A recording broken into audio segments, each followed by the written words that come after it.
This is the micro collection. What do we have here? Well, microcars have always been around since the dawn of automobiledom. But they've never been terribly popular, but they really sort of came into their own in the 1950s in Europe.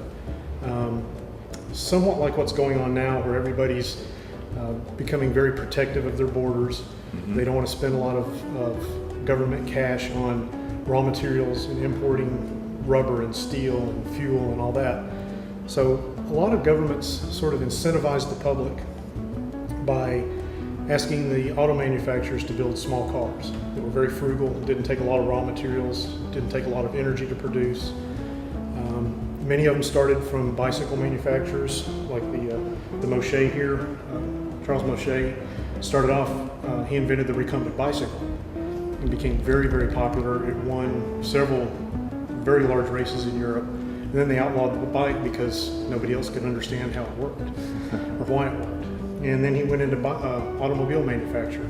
This one has dual sets of chains and pedals inside, so you can pedal it, and then when you come to a hill, you can engage an engine that's in the back. It starts by compression when you're rolling down the street. Oh, wow. And it'll help you assist up the hill, and then you can turn it off and save fuel and coast on the way down. Do you have a favorite in here?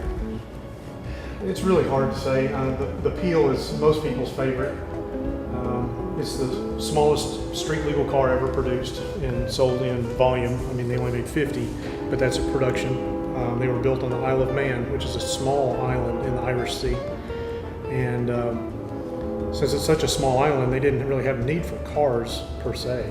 I mean, most people were either on bicycles or horse.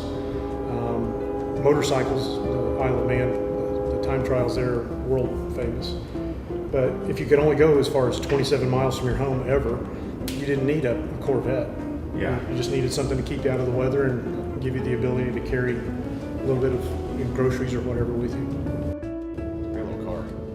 I love this stuff.